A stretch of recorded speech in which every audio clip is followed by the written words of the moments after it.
उत्तर प्रदेश की सियासत में एक बड़ा और चौंका देने वाला बयान सामने आया है। AIMIM के यूपी सदर शौकत अली ने कहा, मुझे 101 सीटें नहीं चाहिए, बस 11 सीटें जितवा दो। लेकिन असल हलचल उस वक्त मची जब उन्होंने आगे कहा, अगर किसी मुसलमान को पुलिस एनकाउंटर में मारा गया तो एनकाउंटर करने वाले को भी एनकाउंटर का सामना करना पड़ेगा। शौकत अली के इस बयान के बाद सियासी माहौल गर्म हो गया है। मेरे दोस्तों, मेरे बुजुर्गों, मैं 111 नहीं, आप मुझे 11 जिता करके उत्तर प्रदेश से दे दो।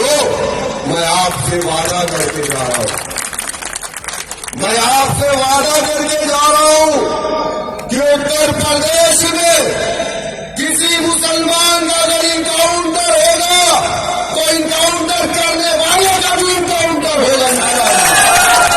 मैं वादा करके जा रहा हूं आपसे। शौकत अली के इस बयान के बाद पुलिस ने नोटिस लिया। थाना लोहिया नगर में उनके खिलाफ मुकदमा दर्ज कर लिया गया। इस सिलसिले में एडिशनल सुपरिटेंडेंट ऑफ पुलिस और सर्कल ऑफिसर कोतवाली जिला मेरिट ने एक बयान जारी किया।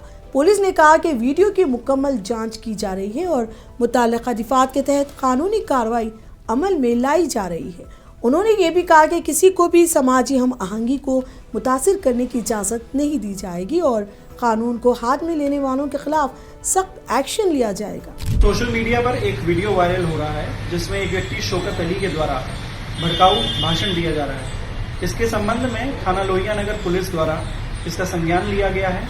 इसमें मुकदमा लिखवाकर अग्रिम वैधानिक कार्रवाई की जा रही है।